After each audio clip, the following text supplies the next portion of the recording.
नमस्कार बच्चों। आज बच्चों हम मैथमेटिक्स करेंगे 7th क्लास का। चैप्टर 6 है और चैप्टर का नाम है अलजेब्रिक एक्सप्रेशंस।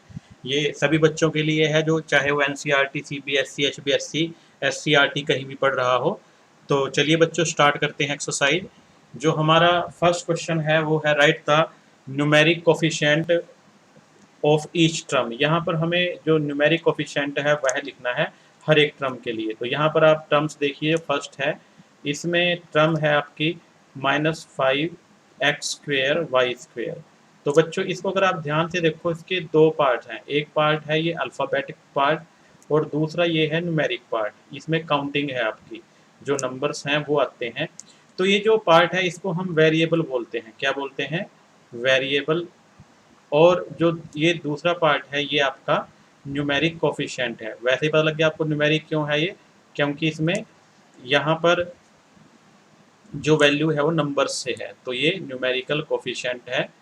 तो आपका जो न्यूमेरिकल कोफिशिएंट है इसमें वो हो जाएगा numeric coefficient is equal to, तो अब आप वैल्यू निकाल सकते हो -5, ये आ गया। ऐसे ही बी पार्ट है, बी पार्ट में भी आप निकाल पाओगे।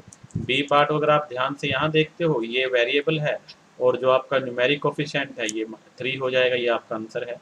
ये क्या है? Numeric coefficient. इसको चाहे मैं यही लिख देता हूँ और आप इसे खुद से लिख लेना। ये इक्वल टू 3 यहाँ आ जाएगा। फिर सी पार्ट में देखते हैं। सी पार्ट देखो, यहाँ पर जो m² और n² है ये वेरिएबल है आपका, और इसके अलावा जो बचता है वो क्या है? वो आपका न्यूमेरिकल कोफिशिएंट है। तो यहाँ पर जो न्यूमेरिकल कोफिशिएंट है वो क्या हो जाएगा? Is equal to 7। वो वैल्यू आपकी 7 आ जाएगी। तो ये आपका आंसर आ जाएगा। इसी प्रकार आपने डी पार्ट में करना है। डी पार्ट है 9p² q²। तो यहाँ पर ये आपका वेरिएबल्स हैं और जो न्यूमेरिकल कोफिशिएंट है आप अब आसानी से बता सकते हो कि जो न्यूमेरिकल कोफिशिएंट है वो क्या है? वो है 9, और 9 आपका आंसर हो जाएगा। नेक्स्ट चलते हैं। नेक्स्ट सेकंड क्वेश्चन है, यहाँ पर हमें लिखना है कांस्टेंट टर्म। कांस्टेंट टर्म वह टर्म होती है जिसके साथ कोई वेरिएबल ना लगा हो। तो यहाँ पर आप देखते हो दो टर्म है, एक टर्म ये है, एक में वेरिएबल लगा हुआ है, तो यह कांस्टेंट टर्म नहीं है। यहाँ पर वेरिएबल नहीं है तो ये कांस्टेंट टर्म है। तो जो इसकी कांस्टेंट टर्म हो जाएगी वह होगी 7 इज इक्वल टू 7। ये कांस्टेंट टर्म है। इसी प्रकार बी पार्ट में देखेंगे। बी पार्ट में यहाँ पर ये है आपके पास, तो ये वेरिएबल लगा है साथ में। और वैसे भी आप ध्यान से देखें, समझे इसको, तो इसके 3 पार्ट्स हैं कि ये वेरिएबल है, ये हमने पहले भी डिस्कस किया है। 7 जो है ये न्यूमेरिकल कोफिशिएंट है, और जो 3 है ये बचा, ये क्या है आपका? कांस्टेंट टर्म है। तो ये क्या है? Constant term. तो अब हम इसका आंसर आसानी से लिख सकते हैं। Constant term is equal to, you can write very easily, constant term is equal to क्या आएगा बच्चों? वो 3 आपका आंसर आ जाएगा। नेक्स्ट देखते हैं क्वेश्चन नंबर 3। ये सी पार्ट है। तो दोबारा से सी पार्ट को देखते हैं। यहाँ पर क्या है? -3a² b² c। अब देखो यहाँ पर क्या है? ये इसका वेरिएबल है। ये क्या है? वेरिएबल है ना। और ये क्या है? Numeric coefficient. ये क्या है? Numeric coefficient. तो अब बताओ, इसमें कहीं पर आपको नजर आता है कांस्टेंट टर्म कोई?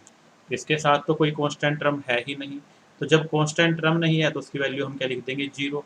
क्योंकि 0 का अगर हम किसी भी एक्सप्रेशन में ऐड करते हैं, सब्ट्रैक्ट करते हैं, तो उसकी जो ओवरऑल वैल्यू है वो नहीं बदलती, वो वही रहती है। तो यहाँ पर जो आपका कांस्टेंट टर्म है वह 0 हो जाएगी। Constant term is equal to 0। तो ये थोड़ा सा डिफरेंट है, इसको आपने ध्यान रखना है। डी पार्ट तो इजी है, you can find out easily the constant term 3pqr। तो यहाँ पर देख सकते हो ये वेरिएबल के साथ है, तो इसके दो पार्ट हैं, एक वेरिएबल है और एक न्यूमेरिकल। कोफिशिएंट है, तो ये जो 9 है ये आपके पास क्या है, कांस्टेंट टर्म है। तो constant term is equal to 9। यहाँ पर 9 क्या है, कांस्टेंट टर्म आ जाएगी।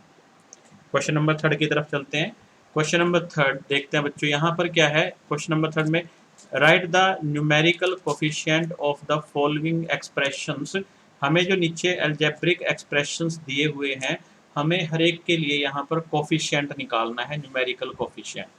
तो ए पार्ट को देखते हैं, मैं थोड़ा सा इसको आपको ठीक से समझाता हूँ कि -5x² y और +3x, यहाँ पर आपको क्या दिखता है कि इसमें दो टर्म्स हैं, एक टर्म ये है और ये फर्स्ट टर्म है और ये वाली सेकंड टर्म। तो जो सेकंड टर्म है इसमें वेरिएबल क्या है, x² और y है, तो ये वेरिएबल है। तो इस वेरिएबल का अगर हमें कोफिशिएंट निकालना है तो वो -5 होगा। तो हम ये कह सकते हैं कि coefficient of variable x² y is equal to -5, तो यही लिखेंगे। तो जो इसके लिए हम क्या लिखेंगे कि जो कोफिशिएंट है न्यूमेरिकल, वो इस वेरिएबल के लिए -5 होगा। तो न्यूमेरिकल कोफिशिएंट